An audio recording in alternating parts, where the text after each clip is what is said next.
Un jour d'automne 1970. Rencontre de football Albanie-Hollande. Tout Tirana est là. Ailleurs, les sociétés de consommation. Ici, la bicyclette. Chacun l'a compris tout bas, personne ne le dit trop haut. Au-delà du sport, c'est un peu le match Est-Ouest qui se joue. Un match qui dure, soit dit en passant, depuis 25 ans. L'Albanie garde bien ses portes. Elle ne s'ouvre pas sans réfléchir au regard de l'Occident. Le stade de Tirana fut jusqu'ici, pour les reporters occidentaux, la seule chance de jeter comme en coulisses de furtifs regards sur la vie albanaise.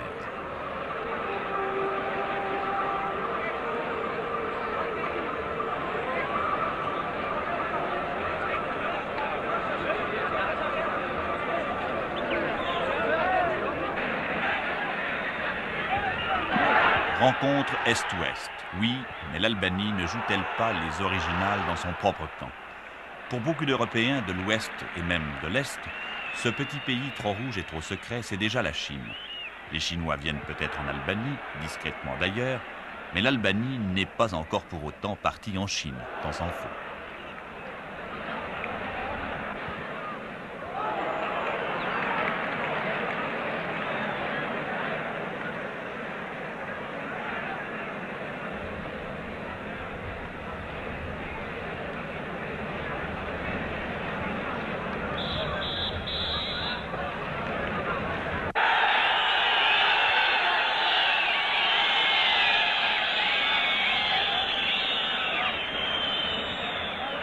Que l'Albanie se veuille avant tout albanaise, les murs de ce stade le proclament.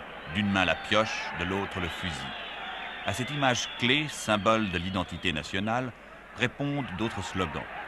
L'endurance physique pour le travail et la défense est un devoir patriotique.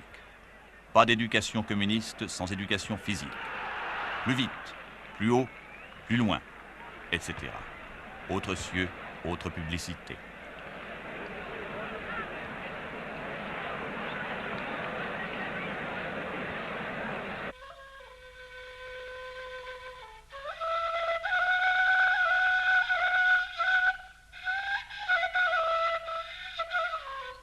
Albanie, république du sud-est de l'Europe, dans la péninsule des Balkans, en bordure de l'Adriatique.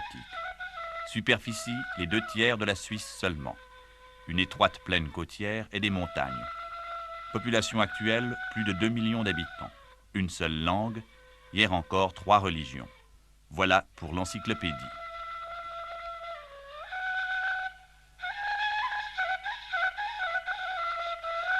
Le mot albanais signifie à l'origine « fils de l'aigle ». La montagne ici symbolise la résistance. Voilà pourquoi les Albanais, hier sentinelles de l'Europe en face des Turcs, sursautent lorsqu'on les soupçonne aujourd'hui de livrer l'une des portes du vieux continent à la Chine. Les torrents et les rivières d'Albanie ne coulent pas vers l'Orient.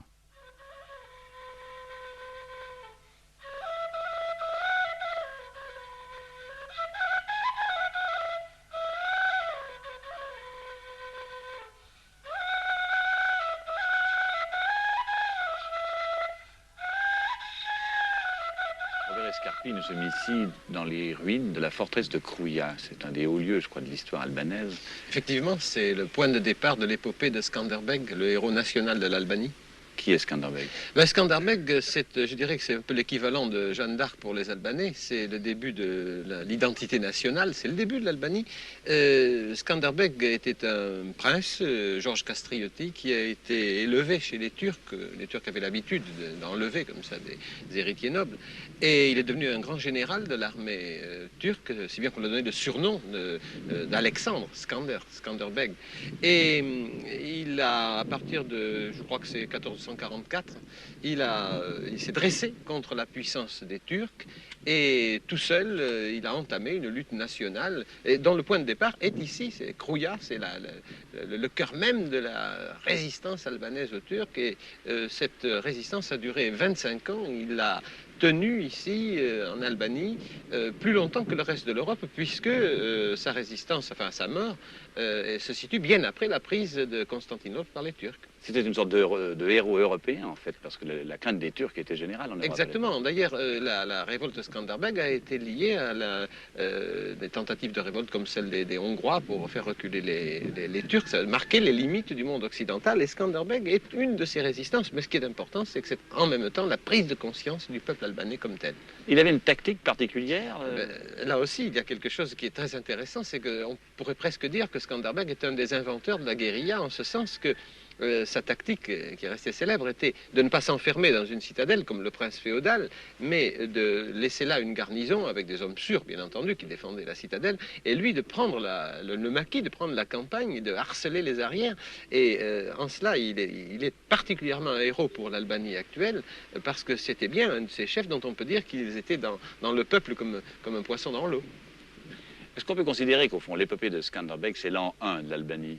Je ne sais pas si on pourrait dire que c'est l'an 1 de l'Albanie, parce que l'Albanie a eu des ans 1 extrêmement nombreux. Il y en a un qui se situe certainement dans la nuit des temps, plusieurs millénaires avant le Christ. Il y a eu un an 1 de l'Albanie au 19e siècle, au moment de la Renaissance albanaise, avec des intellectuels. Il y a eu un an 1 de l'Albanie quand l'Albanie est devenue indépendante après la Deuxième Guerre mondiale, et la Première Guerre mondiale, pardon. Et puis, il y a eu un an 1 de l'Albanie nouvelle, celle qui est née de la Deuxième Guerre mondiale, de la révolte populaire, de la révolution albanaise. Mais si Skanderbeg n'est que un des ans 1 possibles de l'Albanie, moi je dirais que c'est l'an 1 du défi albanais.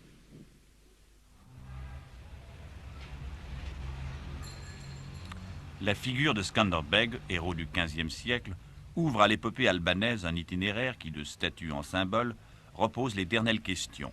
Qu'est-ce qui, dans l'histoire d'un pays, appartient à la politique, et qu'est-ce qui, dans sa politique, appartient à l'histoire? Le prince Skanderbeg peut conduire à Lénine sans l'annoncer. En 5 siècles, le pays s'affirme et change. C'est de l'histoire. Lénine n'a pas tourné le dos à Staline. En un quart de siècle, le régime s'affirme aussi, mais lui ne change pas. C'est de la politique. Pourquoi aujourd'hui Staline à Tirana? Nous sommes pour le marxisme-léninisme pur. Voilà pourquoi, à côté de nos héros nationaux, comme Skanderbeg, nous avons érigé aussi la statue de Lénine et celle de Staline. Vous connaissez déjà toutes les calomnies qui sont inventées par les ennemis du marxisme-léninisme, en premier lieu par les révisionnistes modernes de Moscou, sur la personnalité de Staline. Si vous voyez des statues à Tirana ou dans d'autres villes de l'Albanie de Staline, cela veut dire que Staline vit dans le cœur des Albanais. Parce que Staline est considéré chez nous comme un grand révolutionnaire, comme un théoricien, un praticien de la révolution, comme un élève fidèle de Lénine. Et nous considérons que c'est sous la direction de Staline que l'Union soviétique a pu construire le socialisme, c'est-à-dire construire une économie, une industrie, une agriculture, etc., qui a fait de l'Union soviétique un État puissant, même au point de vue militaire, ce qui lui a donné la possibilité d'écraser les armées hitlériennes et sauver de cette façon l'Europe et tous les autres peuples du monde. Voilà pourquoi nous respectons en Staline un grand révolutionnaire et un grand homme d'État.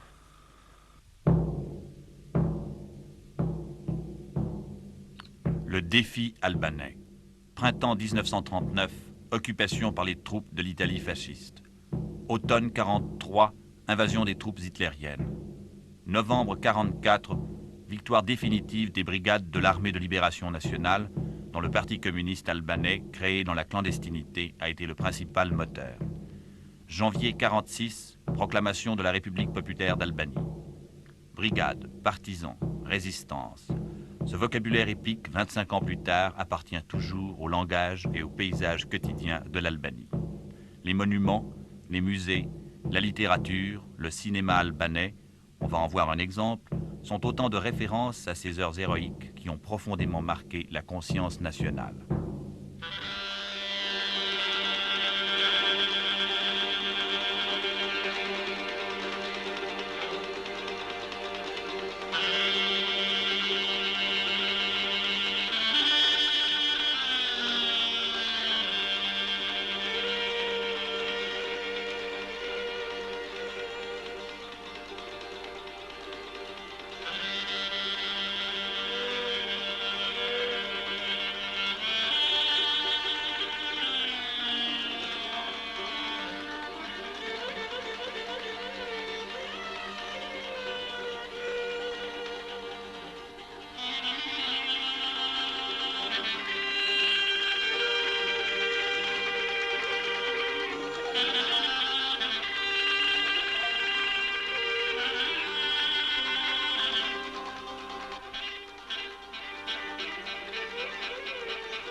Dans la foulée de Staline, le camarade Enver Hoxha, le chef le plus remarqué de la résistance, qui va à l'avenir conduire le pays.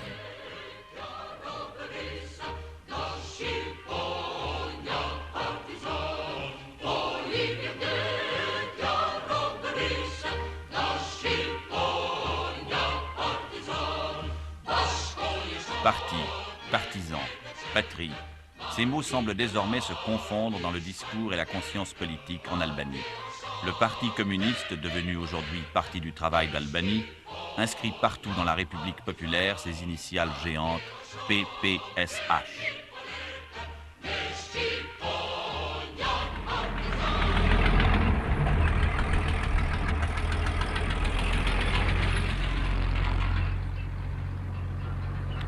Qui dira jamais les heures d'effort qu'ont coûté aux jeunesses paysannes, ouvrières ou étudiantes ces pierres qu'il a fallu transporter, entasser et aligner pour que soit présent jusqu'au sommet des montagnes le nom du parti et celui du premier secrétaire du comité central, le camarade Enver Hoxha.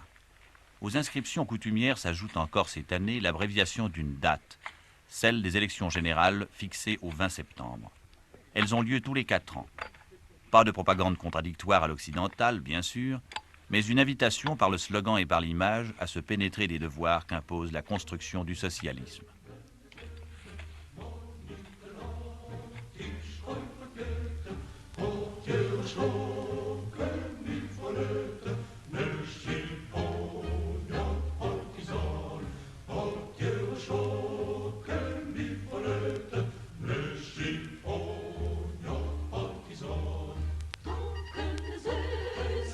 Il y a en Albanie plus de 2 millions d'habitants, mais le Parti du travail compte moins de 100 000 membres. Pour être reçu membre du parti, il faut d'abord faire ses preuves.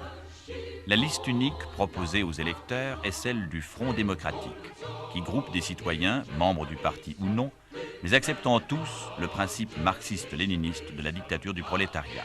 Le président du Front démocratique est le camarade Enver Hoxha en personne.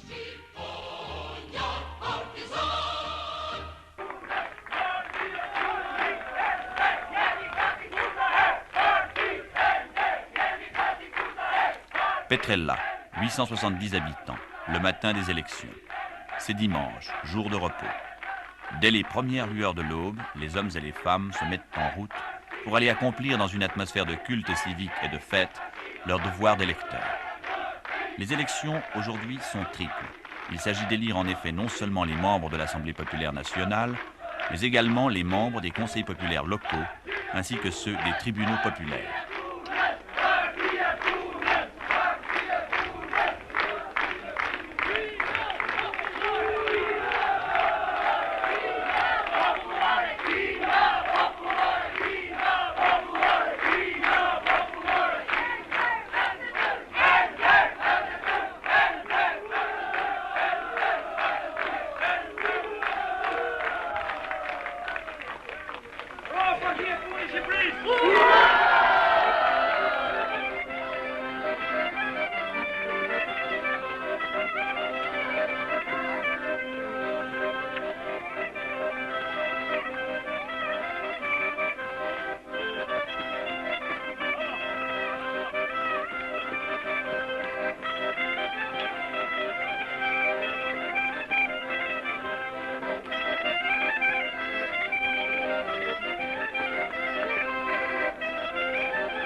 Le local de vote est installé dans la maison de la culture du village.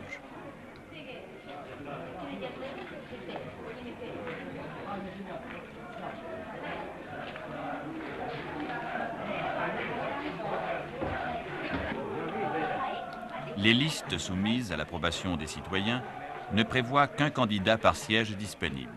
L'électeur a toutefois la possibilité de biffer le nom d'un candidat du Front démocratique qui ne lui plairait pas pour le remplacer par un autre nom de son choix. Ces initiatives isolées permettent de déceler, cas échéant, la moindre popularité d'un candidat. Elles valorisent aussi la discipline de l'électeur appelé à se prononcer.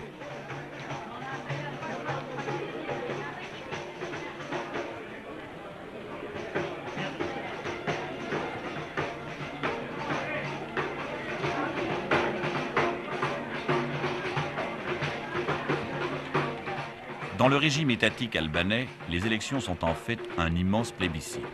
Le jeu politique se joue en réalité au stade préparatoire, au cours des assemblées locales et régionales, où l'on dresse, par élimination successive, les listes électorales. La fête civique est donc sans surprise. Participation record de 100%.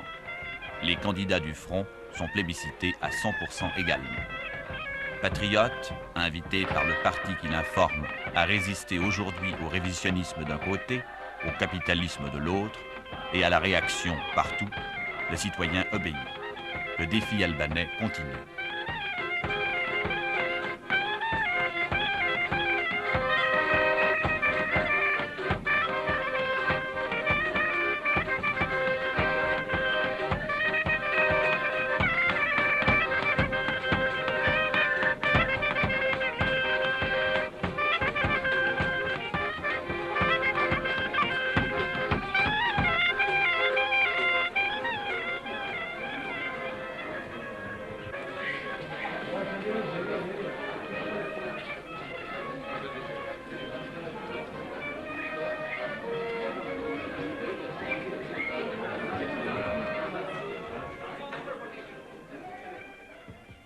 Le portrait d'Enver Hoxha est partout. Nous souhaitions filmer le premier secrétaire au moment où il se rendrait lui-même aux urnes. On nous a laissé entendre que c'était là un privilège réservé aux opérateurs albanais. Voici la séquence qu'ils ont tournée pour nous.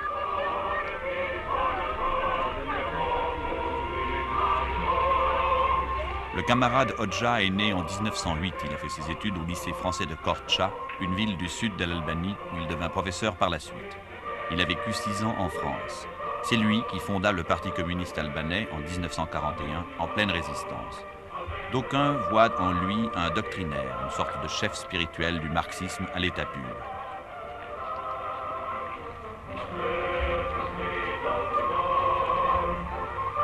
Il ne cache pas que dans le pays qu'il dirige depuis plus de 20 ans, les églises et les mosquées sont devenues avec le temps, selon le cas, des musées, des maisons de la culture ou des salles de gymnastique. Voici comment, dans la chapelle marxiste albanaise, on analyse, selon le dogme Hoxha, le facteur historique religion. La lutte contre les églises n'a pas commencé après la libération de l'Albanie, c'est-à-dire après 1944. Les grands patriotes albanais ont commencé la lutte contre les églises même à partir de la fin du 19e siècle, du siècle passé, du commencement du 20e siècle, en disant que les Albanais sont des Albanais. Il faut avoir comme religion l'Albanie. Parce qu'ils voyaient dans l'attitude et dans les actions du clergé haut placé de ces églises des attitudes hostiles à l'indépendance de l'Albanie. Nous n'avons rien forcé. Nous n'avons pas émis de décret contre les églises ou pour la fermeture de telle ou telle église, telle religion. Nous avons expliqué le côté matérialiste. Nous avons propagé la base scientifique de la formation du monde, des phénomènes de la nature, des phénomènes sociaux, etc., etc. Et finalement, l'idéologie matérialiste a eu le dessus sur l'idéologie idéaliste. Puis, il est venu un temps où les gens ne voulaient plus aller à l'église parce qu'ils comprenaient clairement l'inutilité d'une telle église. Et la jeunesse qui est à l'avant-garde, qui est toujours à l'avant-garde de la révolution ininterrompue en Albanie, a demandé qu'on ferme les églises. Et nous les avons fermées. Il y a beaucoup de gens qui viennent de l'Europe et qui disent « Pourquoi avez-vous fermé les églises ?» Et nous leur répondons « Mais vous, pourquoi vous les avez ouvertes ?» Cela peut vraiment se produire sans heurts et sans douleur, pour tout le monde. Mais certainement, il y a eu des gens qui ont regretté de voir les églises fermées, mais c'était de vieilles gens très rares, vous savez. D'ailleurs, nous n'avons empêché personne d'aller à l'église. Les églises étaient ouvertes, mais on voyait que cela ne servait à rien à la fin, parce que pendant des millénaires, on a prié le bon Dieu de nous donner le pain quotidien, etc., etc. Mais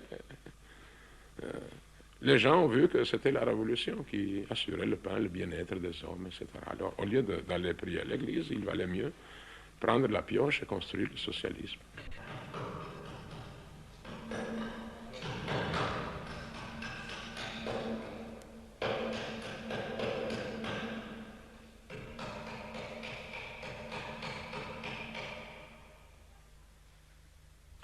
Ici, c'est à coups de masse qu'on édifie l'image saine d'un socialisme pur. Il n'y a pas de beauté pour soi. Il n'y a de beauté que pour la patrie. Et la patrie aime qu'on la serve l'arme à la main.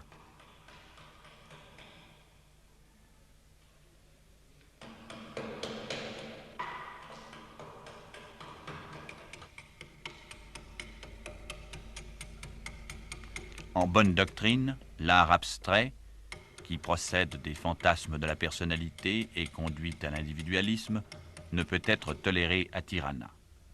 Le sculpteur est une sentinelle du marxisme. L'armée qui surgit autour de lui est au garde-à-vous dans la pierre.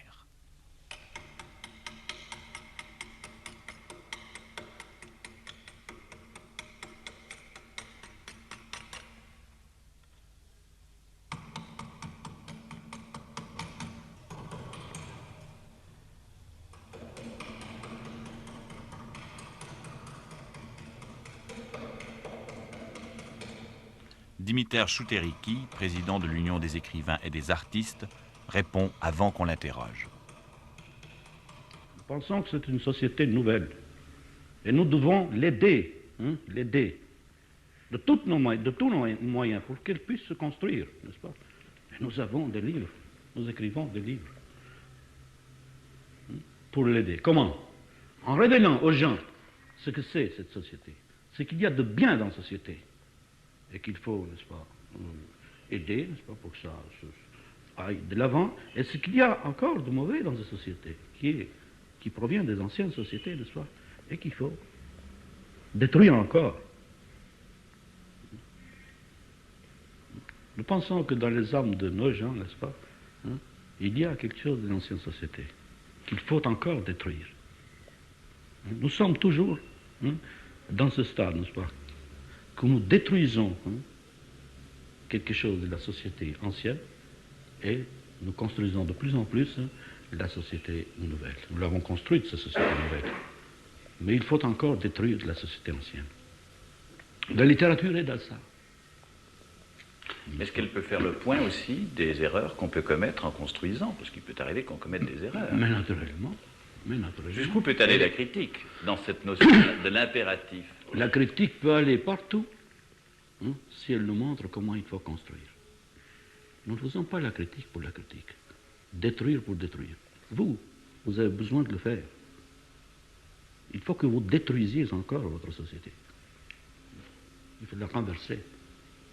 Nous, je ne parle pas pour vous, n'est-ce pas, pour vos écrivains, qui sont dans cette...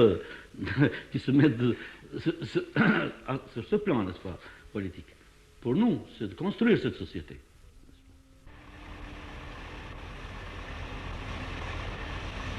Petit pays agricole et sous-développé du temps du roi Zog, l'Albanie s'est découvert, après la guerre, avec l'appui de Staline, une vocation industrielle.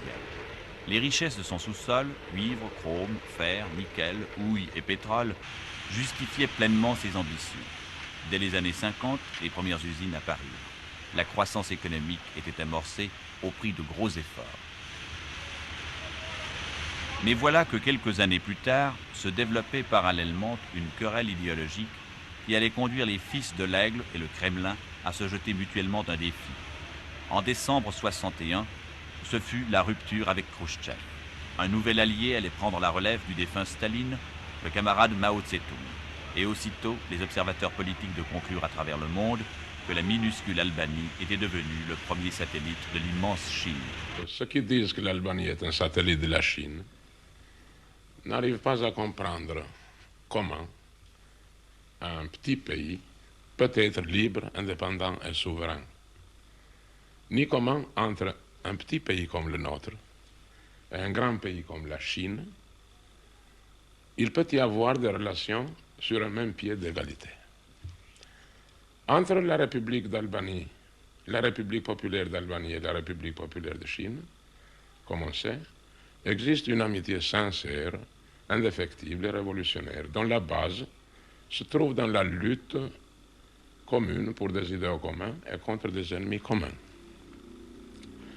Ces deux pays, l'un très petit et l'autre très grand, l'un en Europe et l'autre en Asie, se sont rencontrés sur le même chemin, sur celui du marxisme-léninisme et de la révolution. Et ils se sont donné la main, sont devenus des pays amis et alliés. Donc, rien de plus simple et de plus logique.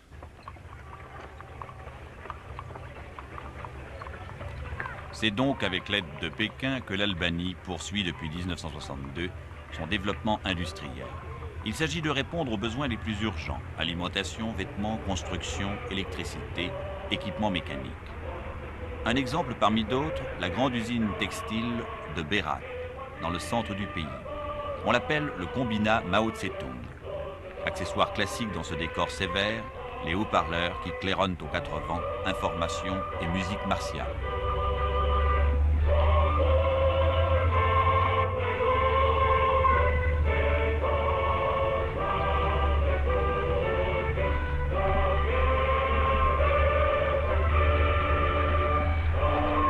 « 6 000 ouvriers sont employés ici, 3 500 femmes et 1 500 hommes, en 3 équipes de 8 heures. La semaine de travail est de 48 heures dans toute l'Albanie.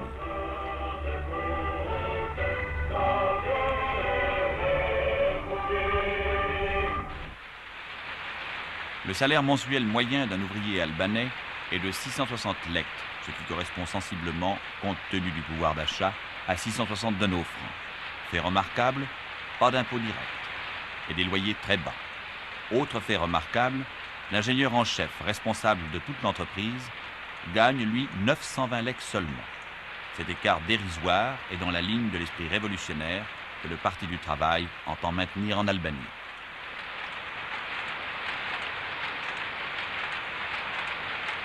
À l'usine comme au stade, les slogans. Le dépassement de la norme, ne serait-ce que de 1% par chaque travailleur, représente un gain de 3 780 mètres de textile sur le plan établi. Renforçons la discipline prolétarienne et exigeons que chacun exploite au maximum ses 8 heures de travail.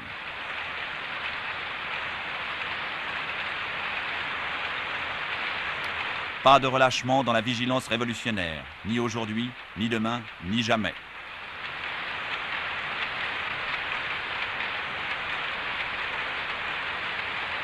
Il n'y a pas de force au monde qui puisse arrêter la marche victorieuse du peuple albanais dans la voie du socialisme et du communisme. L'usine albanaise serait incomplète sans le tableau d'honneur auquel on accroche la photo des travailleurs méritants. Citation à l'ordre du jour qui rappelle que l'ouvrier et l'ouvrière sont mobilisés corps et âme dans cette entreprise nationale qu'est l'édification du socialisme. Autre indice d'un mérite reconnu, le fanion qu'on accroche à la machine de celle ou de celui qui est parvenu à dépasser la norme.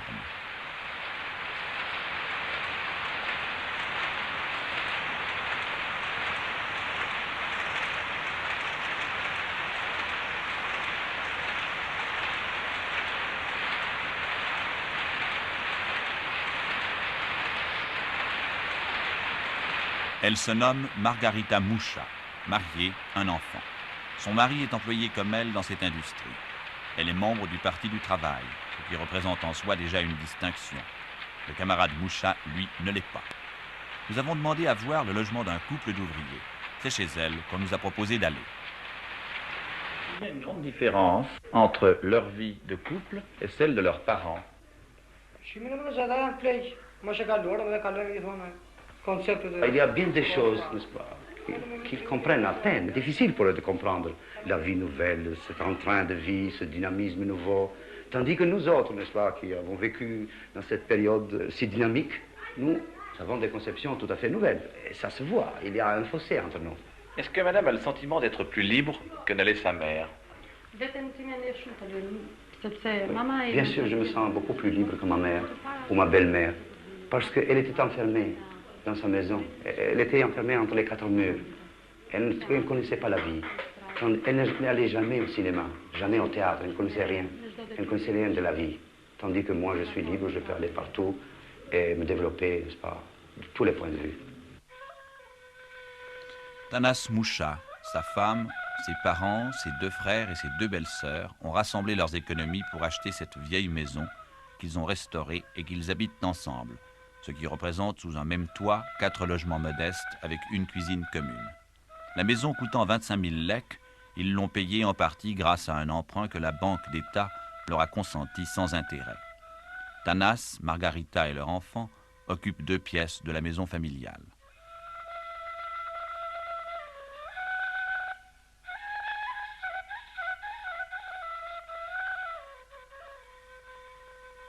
Aucune trace de luxe. La simplicité est l'une des constantes de l'éthique marxiste en Albanie. Là où le confort s'installe, l'individualisme menace. Est-ce qu'ils parviennent à faire des économies? Tous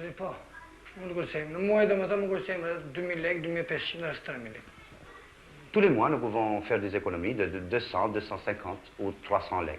Ça dépend des mois. Et que font-ils de l'argent qu'ils épargnent? Et tu peux nous parler, Kurseni? Nous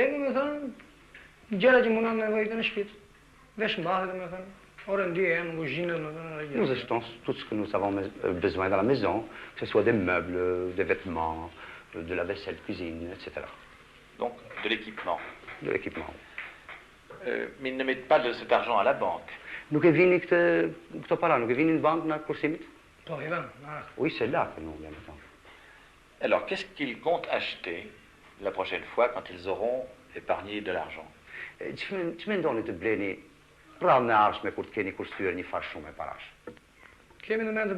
Nous pensons d'acheter une machine à laver et un téléviseur.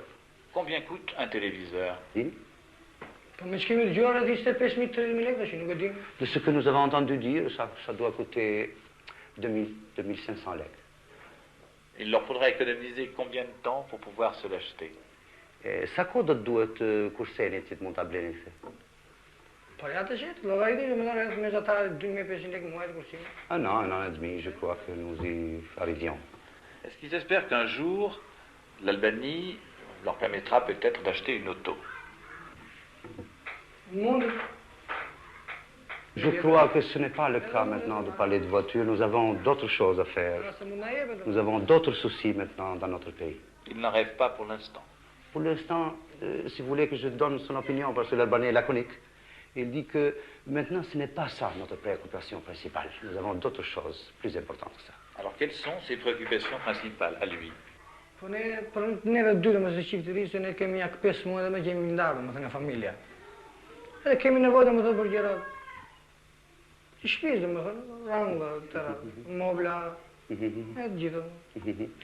Maintenant, il dit, n'est-ce pas, maintenant, il dit, ce qui nous préoccupe, c'est autre chose, c'est la construction de la vie nouvelle dans notre pays. C'est la question de relever le bien-être en appliquant bien la ligne de notre parti. Et madame voulait ajouter quelque chose? J'ai parlé de machine à laver comme mon mari, je voudrais parler de téléviseur, parce que la machine à laver me donnerait la possibilité de travailler de plus dans la vie sociale de notre pays, de contribuer de plus dans la vie sociale. Tandis que de voiture, je ne vois pas, ce n'est plus le cas. Ce n'est pas encore le cas chez nous. J'aimerais savoir si lui et elle s'intéressent à la condition des travailleurs, des ouvriers dans le reste du monde. Bien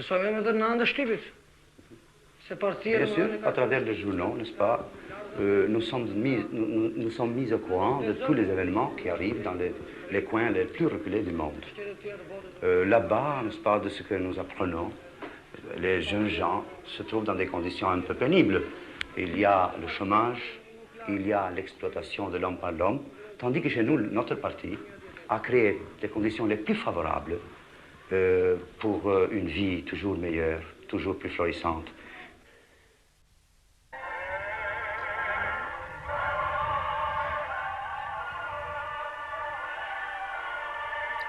Toute la terre albanaise est exploitée aujourd'hui collectivement.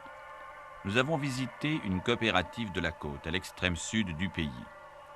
Lukova, 700 habitants, est accrochée au-dessus d'une mer très bleue dans un décor de vignes sauvages et d'orangers.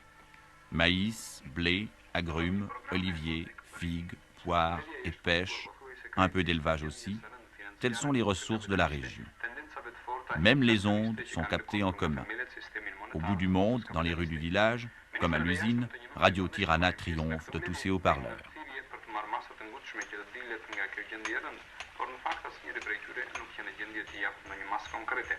Ministri finansëve i Shteteve të Bashkuara David Kennedy deklaroi se Shtetet e Bashkuara po marrin masa të forta për të luftuar inflacionin në ekonominë e tyre, por u detyruar të pohonte Kennedy, tendencat inflacioniste nuk janë vënë tani në kontroll. Kennedy natyrisht largheshti shkaqjet e kësaj gjendje të rëndë financiare amerikane që fshihen në radhë parë në shpenzimet e mëdha për agresion dhe luftët të qeveritarëve të Washingtonit.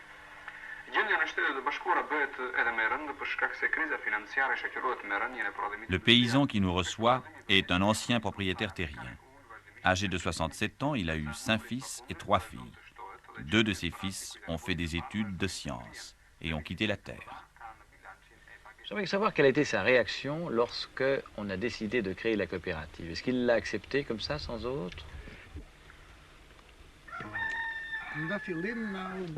Les premiers temps, n'est-ce pas, bien sûr, nous avons réagi d'une façon un peu, pas très content, mais en constatant les progrès, n'est-ce pas, faits par les coopératives qui avaient été créées depuis le 1946, alors nous avons vu, n'est-ce pas, que les gens qui faisaient part dans ces coopératives vivaient mieux que nous. Alors nous avons été contents de faire part de la coopérative. Est-ce qu'il avait des problèmes en tant que producteur? Bien sûr, parce que nous ne trouvions pas de marché. Les marchands qui les achetaient alors les prenaient à très bon marché et ils les revendaient bien cher. Et nous travaillions beaucoup. C'était difficile pour nous, n'est-ce pas, d'assurer le pain quotidien, tandis que les autres s'enrichissaient sur nos dépens. Est-ce qu'il est resté propriétaire de sa maison? Oui, je suis propriétaire. Est-ce qu'il a gardé en propriété une certaine parcelle de terre autour de sa maison? Oui, une petite parcelle, n'est-ce pas, qui sert pour l'économie de la maison. Alors, quels sont ses revenus aujourd'hui?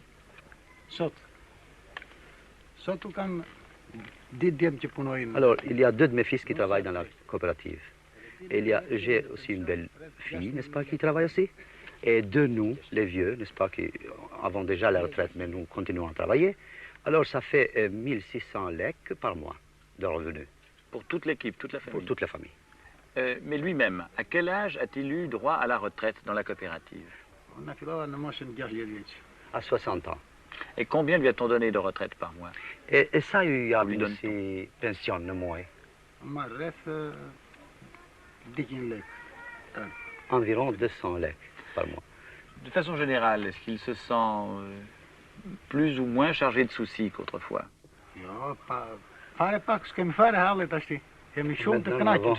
Maintenant, nous vivons très heureux.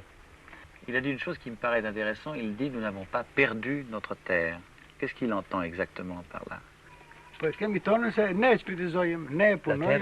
c'est notre terre parce que c'est nous qui l'exploitons. Nous labourons cette terre, nous l'exploitons.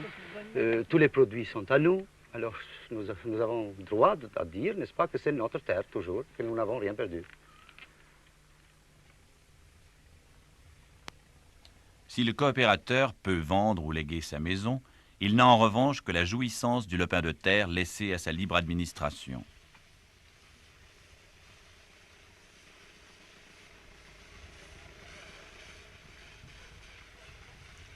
L'ensemble de la coopérative compte 150 000 arbres fruitiers. Les plus vieux ont l'âge de l'Albanie nouvelle, un quart de siècle. On réalise une récolte d'oranges et de mandarines et 2 ou 3 de citrons par an. Pas de tracteur, le relief ne s'y prétend pas. Dans les coopératives de plaine, en revanche, on intensifie l'usage des moyens mécaniques.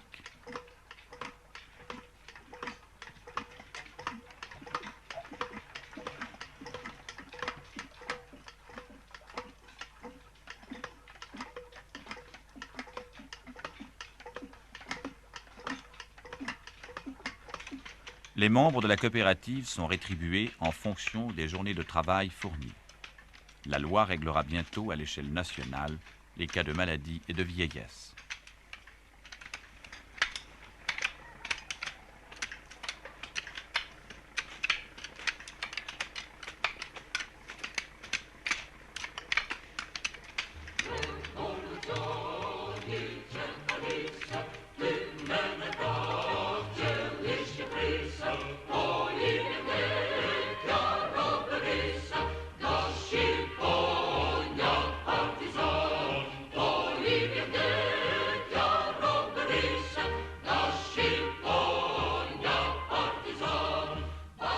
Devant ces collines taillées à la main, mieux encore que devant des plaines labourées en damier par des machines et des tracteurs, on mesure la prodigieuse efficacité d'un effort collectif.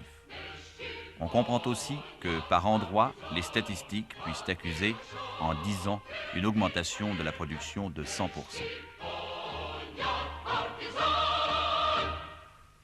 Robert Escarpi, ce théâtre est-il grec ou romain? Mais ce théâtre est grec en partie, romain en partie. La scène est romaine et le reste est grec. Mais surtout, il est albanais, car nous sommes en Albanie ici. La Grèce est tout près, elle est à quelques kilomètres. C'est un peu ici que tout a commencé, puisque nous sommes ici à Boutrint, c'est-à-dire Boutretos, c'est le nom grec, le nom ancien, où se situe le cadre de la tragédie d'Andromaque. Nous avons vu que les Albanais ont des souvenirs littéraires avec Skanderbeg qui ont célébré Ronsard et Montaigne, avec Ali Pacha qui a célébré Byron. Ici, bien, nous sommes avec Racine. On a joué, je crois d'ailleurs, Racine dans ce théâtre. On a joué Racine ici, dans ce théâtre, il y a longtemps. Le théâtre est albanais. J'aimerais savoir si la langue albanaise est aussi authentiquement elle-même. Ben, la langue albanaise est une langue qui appartient à la grande famille des langues européennes. C'est une langue très ancienne qui s'est détachée du rameau général des langues européennes, des différents rameaux des langues européennes, il y a très longtemps, probablement antérieurement à l'époque des héros d'Homère, justement. Et il y a peut-être une autre langue européenne avec laquelle elle a des parentés obscures, d'ailleurs, c'est le roumain. Elle est de toute façon profondément originale. Elle est profondément originale, et ce qu'il y a d'extraordinaire, c'est de penser, c'est un cas unique, et qui en dit long sur l'identité du peuple albanais, ce qu'il y a d'extraordinaire, c'est de penser que cette langue a traversé 3 millénaires et probablement davantage, je ne dis pas sans changer, mais en gardant ses traits fondamentaux. Elle est fondamentalement ce qu'elle était encore il y a 3 millénaires. Est-ce que l'Albanie antique a sa place, par exemple, dans l'épopée d'Homère? En tant qu'Albanie, non. On ne sait d'ailleurs pas exactement ce qu'étaient les anciens Albanais. Il y a une théorie généralement admise, et admise particulièrement en Albanie, c'est que les Albanais étaient les anciens Illyriens. Malheur, c'est qu'on ne sait pas exactement ce qu'étaient les anciens Illyriens. Ce qu'il y a de certain, c'est qu'il existait ici, il y a 30 siècles, une population qui avait les traits originaux des Albanais actuels. Maintenant, d'où venait-il, on ne sait pas exactement.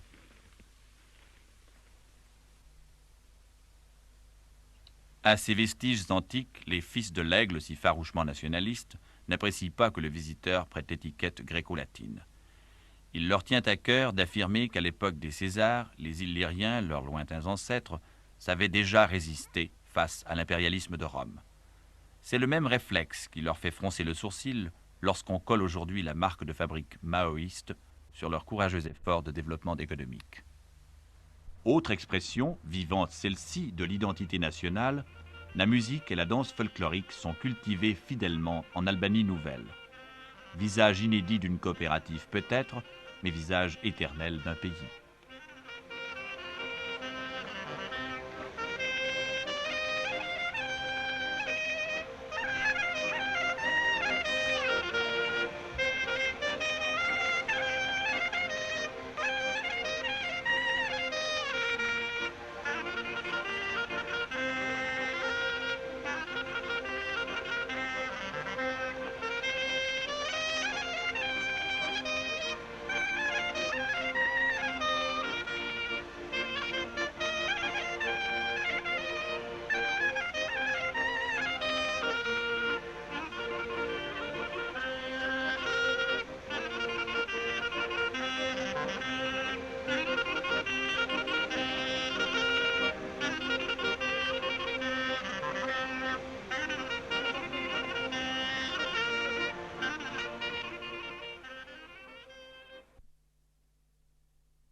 les Albanais, nous sommes partie de l'Europe. Nous nous sentons participants à la culture européenne par notre civilisation et par notre expérience historique. Mais il n'y a aucune contradiction d'avoir des liaisons, des relations économiques, politiques, idéologiques avec la Chine et être une partie de cette réalité européenne. Bien sûr, j'ai déjà dit, nous avons des liaisons très bonnes avec la Chine populaire, mais quand même, peut-être vous avez entendu parler, nous nous appuyons sur notre propre force, c'est notre slogan. Ça veut dire que les relations avec les autres pays, même s'ils sont très étroites, très cordiales, très amicales, ne décidons pas sur notre voie historique, sur notre route historique. Ainsi que je vous dirais que nous sommes liés, pas seulement par des intérêts économiques et politiques, avec toutes les évolutions européennes, nous sommes une partie de cette évolution. Nous sommes une partie active de cette évolution. Je crois qu'on ne peut pas comprendre, enfin, l'Europe d'aujourd'hui sans aussi cette participation albanaise.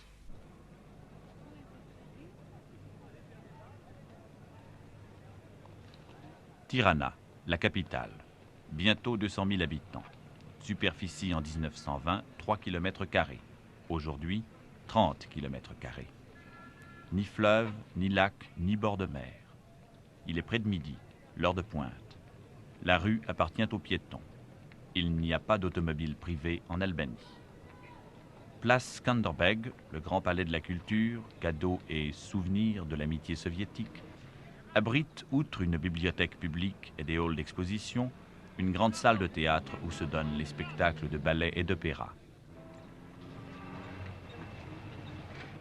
Tirana vit calmement, un peu comme dans un autre monde, ignorant la surprise qu'elle cause aux visiteurs fraîchement réchappés du vacarme des capitales étrangères.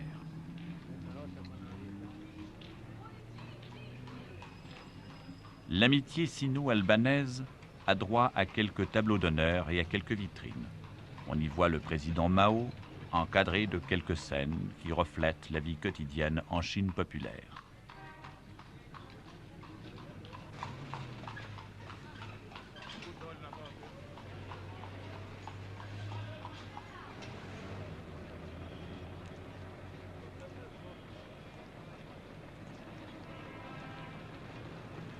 Un peu plus loin, le cinéma d'État propose son programme. Entre autres nouveautés, Babette s'en va en guerre et Fanfan la tulipe. La télévision en Albanie n'en est qu'à ses débuts. Les salles obscures font encore recette. Parlant du choix des films, le responsable de la distribution pour l'ensemble du pays a spécifié spontanément que la pornographie était strictement écartée. Là encore, l'éthique du régime garde la ligne.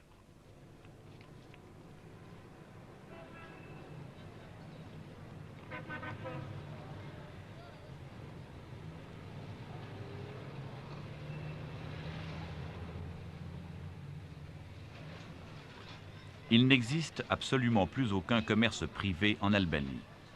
Tout vendeur est salarié et les crimes économiques sont sévèrement punis comme autant d'atteintes à la collectivité. Dans les devantures, l'Albanais découvre ce qui s'y trouve et nous, les étrangers, ce qu'on n'y voit pas.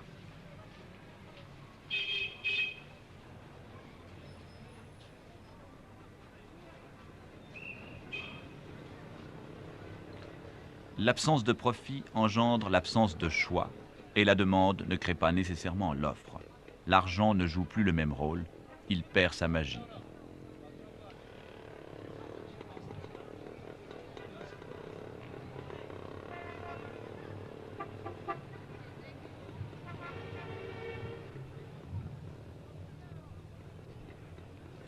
La course au bien-être ne doit pas devenir, dans l'esprit des dirigeants albanais, l'objet du matérialisme dialectique. Le marxisme pur exige à leurs yeux que l'homme se garde de ses penchants à l'individualisme et au confort qui conduisent inévitablement à l'embourgeoisement. Il faut, disent-ils, par une révolutionnarisation constante de la société, éviter le retour aux privilèges de classe. Ainsi, la réduction draconienne des écarts de salaire. Ainsi, l'abolition des grades dans l'armée. Ainsi, l'obligation pour les intellectuels de s'astreindre 1 mois chaque année à un stage dans la production, ceci dans un emploi manuel. Cette règle vaut en principe aussi bien pour le petit fonctionnaire que pour le ministre. Rewolucjoni ideologiche e culturale në vendin tonë është pjesë përbërëse e revolucionit tonë socialiste. En Albanie, toute la vie, le travail des gens, leurs pensées et leur conscience ont suivi un processus continu de révolutionnalisation pendant toute cette période de 26 ans où l'Albanie poursuit sa voie socialiste.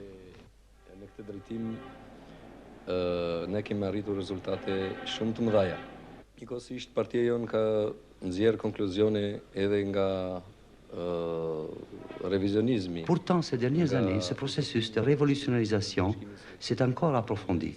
Premièrement, parce que notre pays a terminé la construction de la base économique du socialisme et est passé à l'étape de l'édification totale de la société socialiste. Deuxièmement, parce que le Parti du travail d'Albanie a su tirer les leçons nécessaires de la mère expérience de l'Union soviétique et de nombre d'autres pays socialistes où les révisionnistes ont usurpé la direction du parti et du pouvoir. Étant donné que ce sont les hommes qui font la révolution et la contre-révolution, c'est précisément les hommes que ce processus concerne en premier lieu. Il vise à ce que les hommes de l'Albanie nouvelle soient dans leur pensée, leur travail et leur vie de vrais révolutionnaires, qu'ils ne mettent point sur le premier plan leur intérêt personnel étroit, mais qu'ils recherchent leur bonheur dans le bonheur général du peuple et de la patrie, qu'ils sachent combattre dans leur fort intérieur et chez les autres toute manifestation de l'individualisme, du carriérisme, de la présomption et de l'arrogance. Tirana, 7h30 du matin, les parvis de l'université. Précisons que ces élèves ne sont pas ceux de l'Institut de culture physique. À la Libération, l'Albanie comprenait 83% d'illettrés. Aujourd'hui, l'université de Tirana, créée en 1957, compte dans ses 7 facultés et 28 spécialités près de 8000 étudiants. La discipline qui règne dans la maison n'exclut pas qu'on laisse poindre parfois dans son sourire une lueur d'ironie ou de scepticisme. Tous les élèves ne sont pas boursiers. La situation des parents entre encore en ligne de compte à Tirana lorsqu'on apprécie la situation de l'étudiant.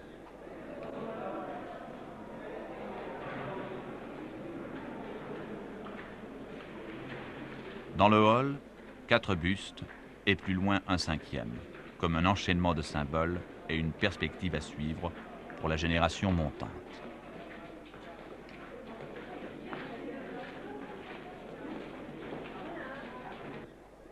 Engels.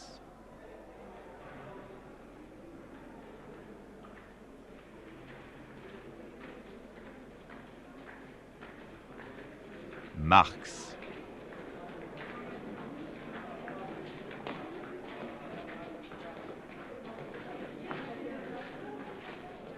Lénine.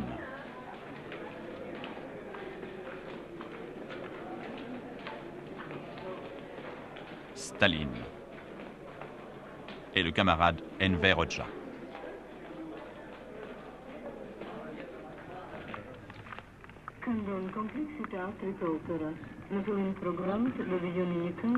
À la cité universitaire, 4000 garçons et 1300 filles. Les visites des garçons aux filles dans leur pavillon et réciproquement ne sont pas admises. Seule la cantine et certains lieux de récréation sont mixtes. Pour tout le monde, ici encore, aux 4 vents du campus, les haut-parleurs et le programme de Radio Tirana.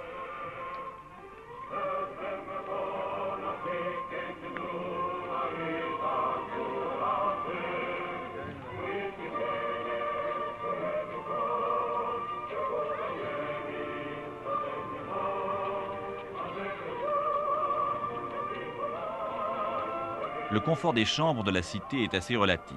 Mais là encore, la jeunesse albanaise a été éduquée à dire déjà plutôt que seulement. Est-ce que l'une de ces jeunes filles a une bourse? Celle-là. Alors j'aimerais savoir comment on lui accorde sa bourse. Est-ce qu'elle l'a demandé et quand elle l'aura reçue, quand elle aura terminé ses études, ce qu'elle doit faire? Après avoir terminé le baccalauréat, j'ai demandé, n'est-ce pas, la bourse. On a étudié les revenus de la famille parce que, bien sûr, on n'accorde pas à tout le monde la bourse, n'est-ce pas? Il faut certaines conditions. Et puis on a accordé la bourse.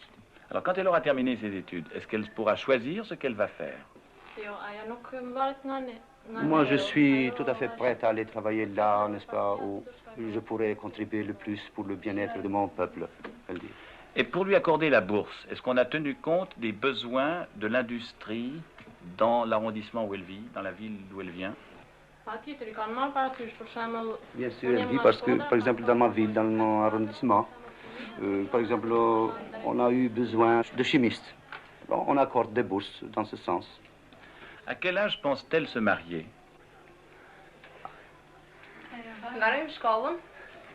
Elle dit, n'est-ce pas, qu'après avoir terminé les études, peut-être nous aurons l'occasion de connaître une personne avec qui nous espérons, n'est-ce pas, mener une vie heureuse, et voilà. Mais elles n'ont pas cette idée déjà maintenant ici, pendant leurs études? Il y a des étudiants tout de même tout près d'ici. On ne peut pas exclure, n'est-ce pas, la possibilité de connaître une personne ici, et puis de demander, après avoir terminé les études, d'aller travailler ensemble et de nous marier. Est-ce qu'elles ont le sentiment qu'il y a une différence entre leur vie à elles et celle de leur mère? Auparavant, n'est-ce pas, nos mères ne pouvaient pas suivre les études parce que, par exemple, même si quelqu'une d'elles voulait faire cela, on leur disait, pourquoi faire ça? On disait à leurs parents, voilà, elles vont se marier, vous vous fatiguez, n'est-ce pas, pour les autres. Parce que ça ne restera pas chez vous. Elle sera mariée à une autre personne et ira habiter dans une autre famille. Tandis que nous, maintenant, n'est-ce pas, nous pensons tout à fait autrement. Nous avons toutes les conditions favorables pour continuer nos études, n'est-ce pas, et pour terminer les écoles. Est-ce qu'elles estiment que l'émancipation de la femme est assez avancée aujourd'hui en Albanie? Ou est-ce qu'il y a encore du chemin à faire?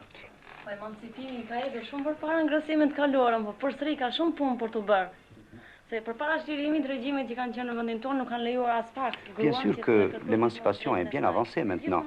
Il y aura encore beaucoup de choses à faire. Mais il faut toujours faire la comparaison avec le passé. Quand, à cause, n'est-ce pas, des conditions et des régimes antipopulaires qui existaient dans notre pays, la femme était vraiment dans une situation très difficile. La situation est tout à fait renversée maintenant. On ne peut pas faire de comparaison. J'aimerais savoir si il s'intéresse à ce qui se passe à l'extérieur, hors du pays. Oui, bien sûr. Bien sûr, nous lisons les journaux. Maintenant, il y a un haut-parleur ici. Nous pouvons écouter, n'est-ce pas, les nouvelles. Ils ont parfois des contacts avec des étudiants étrangers ici? Toutes les fois qu'ils arrivent, n'est-ce pas, nous rendre visite ici. Nous les voyons, nous parlons, discutons avec eux. Il y en a ici, à l'université? Beaucoup d'universités à Casa d'Endatouille. Il y en a, oui. Des Vietnamiens, des Chinois, des Marocains, des Soudanais. Est-ce qu'ils pensent qu'on se fait une juste idée de leur pays à l'étranger? De ce que nous avons entendu dire, des lettres reçues par Radio Tirana, des auditeurs étrangers, nous croyons qu'on se fait une juste idée. Est-ce qu'ils sont au courant des différents mouvements qui, en ce moment, agitent plus ou moins les milieux d'étudiants à travers le monde? Est-ce qu'ils ont une opinion à ce sujet? Nous avons entendu parler, n'est-ce pas, des démonstrations qui ont eu lieu dans les pays de l'Amérique latine contre la structure des études décadentes qui existent là-bas.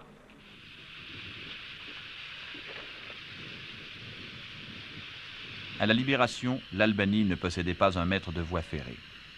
Elle en possède aujourd'hui des dizaines et des dizaines de kilomètres. Ce chantier-là est celui de la jeunesse. Il ne s'agit pas, dans l'optique des autorités albanaises, de réaliser des économies en mettant la pioche dans les mains des adolescents. Une entreprise spécialisée et mécanisée irait plus vite.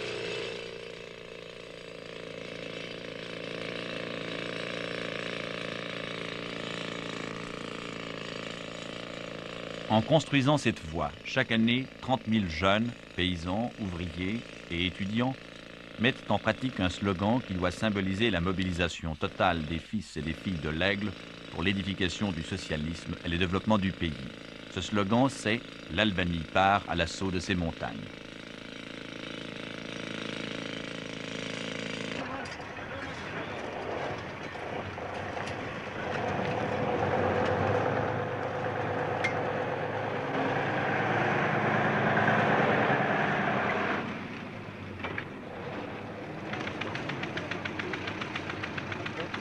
Les 3000 volontaires des mouvements de jeunesse qu'on trouve en permanence sur le chantier y passent chacun un mois, à raison de 7 à 8 heures de travail par jour, non rétribuées. Ils dorment sur des paillasses. C'est Sparte.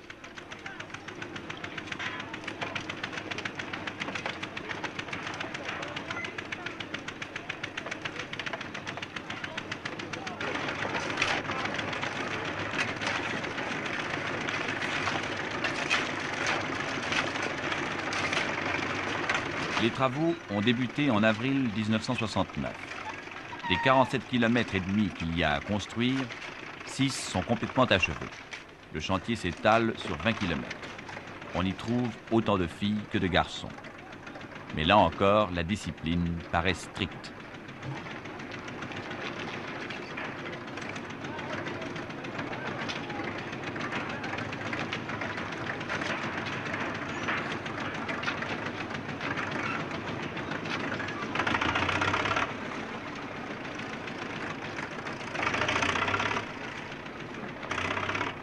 Quel âge avez-vous?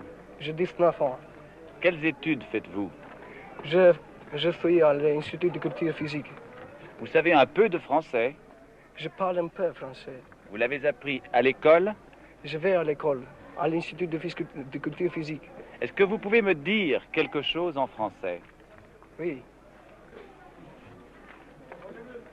La République populaire d'Albanie reste ferme et inébranlable sur les bords de l'Adriatique et construit le socialisme en tenant dans une main la pioche et dans l'autre le fusil.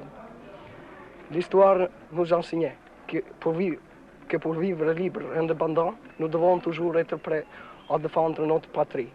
Celui qui oserait toucher le confort de notre parti trouverait la mort. De qui est ce texte? C'est le camarade Enver Hoxha.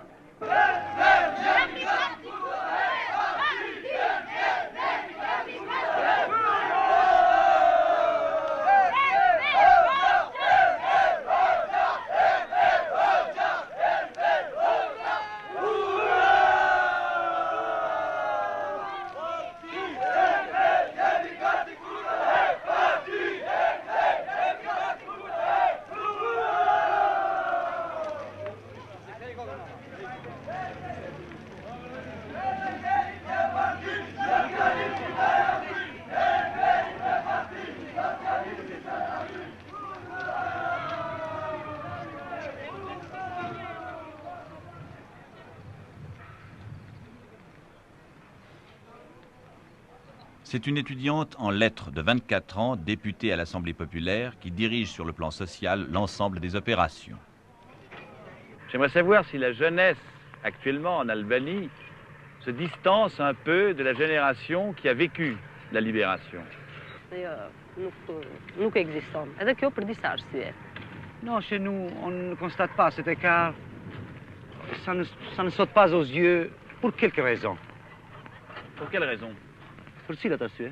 Nous n'ayons pas vécu, n'est-ce pas, cette période de la guerre.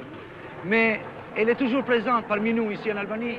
Si vous l'avez constaté, ici, on en parle toujours. La littérature, les romans, les discussions et les conversations, les causeries qu'on a avec les vétérans de la lutte de libération nationale. Et les chansons qui sont toujours encore...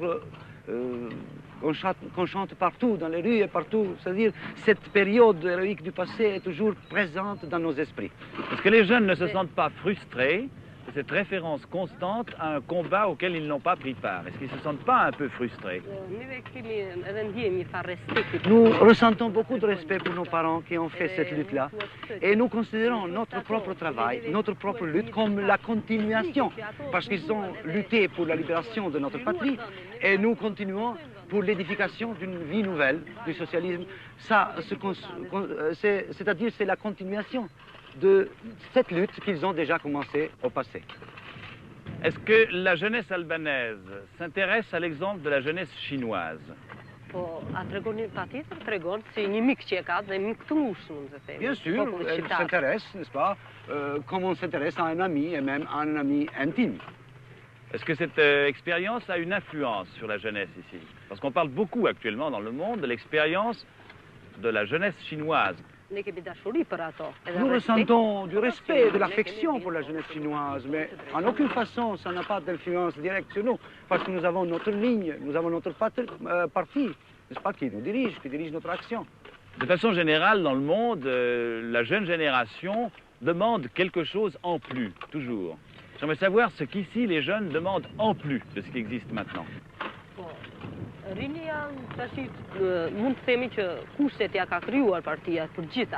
Vraiment, je n'ai pas constaté ça. Parce que chez nous, on a déjà créé toutes les conditions nécessaires, selon mon opinion, n'est-ce pas, de tout ce que la jeunesse demande. Par exemple, si elle veut suivre les études, toutes les portes sont ouvertes devant elle. Pour s'amuser, il y a toutes les possibilités aussi. Pour se développer encore, si elle veut s'entraîner afin d'être toute prête pour la défense de la patrie, ce qui est une demande vraiment profonde de notre jeunesse, ça existe aussi. Je n'ai pas constaté, n'est-ce pas, d'autres demandes en ce sens.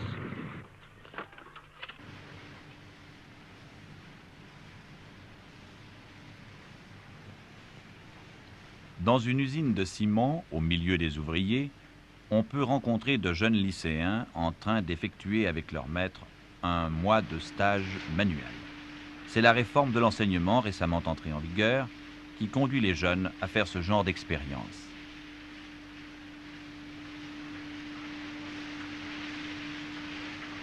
Quel âge avez-vous? J'ai 15 ans. Et comment vous appelez-vous? Je m'appelle Socrate. Socrate. Vous faites des études? Oui, naturellement. Où? À l'école et au lycée, c'est une école moyenne. À Elbasan, à la, oui, la à ville qui est Elbasan, ici à la à ville. côté. Oui. Pourquoi est-ce qu'on envoie les lycéens dans les usines? Nous sommes venus ici à l'usine d'avoir un contact avec la classe ouvrière. Parce que la classe ouvrière est la classe la plus révolutionnaire. Et ainsi, nous deviendrons des révolutionnaires comme la classe ouvrière. Chez nous, il y a un triangle idéologique. Et dans ce triangle, premièrement, est l'enseignement, deuxièmement, puis, et la pratique pour la construction du socialisme, et enfin, l'exercice militaire, les exercices militaires. Oui. Qu'est-ce que vous ferez pendant votre formation militaire? Pendant notre formation militaire, nous apprenons toutes les armes, et aussi avec les soldats, nous marchons, nous faisons tout ce qu'ils font les soldats. Et vous êtes content d'aller suivre ces cours? Oui, très content. Pourquoi? C'est une chose très agréable. Agréable parce que avec les soldats, je me sens bien, ainsi comme tous les autres camarades. Et nous marchons, nous voyons la nature de notre patrie. Et c'est une chose très agréable. Vous m'avez dit que vous étiez content de construire le socialisme. C'est Oui. important pour vous? Oui, c'est très important de moi. Parce que ainsi, nous pouvons devenir notre parti plus fort.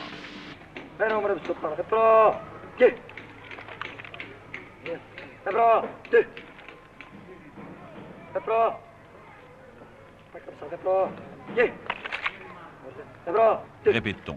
L'étude, l'usine, l'armée. Voilà donc la troisième pointe du triangle idéologique, la vie militaire. Un mois par an, dès l'âge de 15 ans pour les étudiants et les étudiantes. Ceci pendant les 4 années de lycée et les 4 années d'université.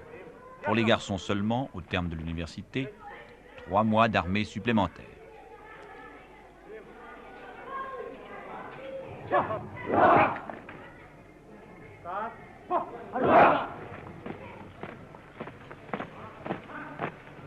Regarde. Harm. 1, 2, 3. Action.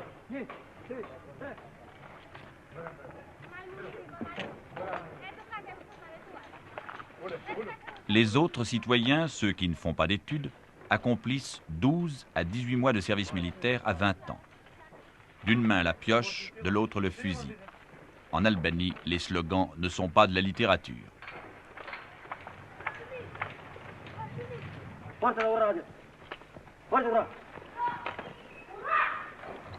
Ramper, obéir. Le font-ils de bon gré?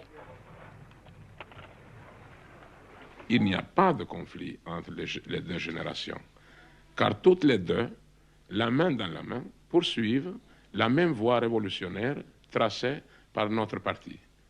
Je peux même vous dire que la nouvelle génération est mieux préparée que la vieille pour affronter les problèmes de l'avenir, car elle a déjà une solide base de départ, elle est plus instruite et plus capable à tous les points de vue, et fait déjà preuve d'un grand patriotisme révolutionnaire. Et pour revenir au fond de notre sujet, nous considérons qu'il y a conflit de génération là où il y a conflit de classe. Chez nous, grâce à la Révolution, il n'y a plus de classe exploiteuse et de classe exploitée. Il n'y a plus d'exploitation de l'homme par l'homme, ce qui constitue la plus grande victoire de notre Révolution et ce qui permet en même temps d'envisager l'avenir radieux de notre pays avec beaucoup de confiance. Il est vrai que dans les pays capitalistes et révisionnistes, il y a des conflits de génération, parce qu'il y a des conflits de classe. Il y a d'un côté l'esprit conservateur des pères qui tiennent les rênes de la vie, et d'autre part les fils qui veulent un changement, qui se révoltent de l'état actuel des choses et qui, pour y arriver, doivent arracher ces rênes que les pères ne veulent pas lâcher. L'avenir de notre jeunesse n'est pas sombre comme dans les autres pays, car notre jeunesse connaît déjà les buts et tous les chemins pour les atteindre lui sont largement ouverts.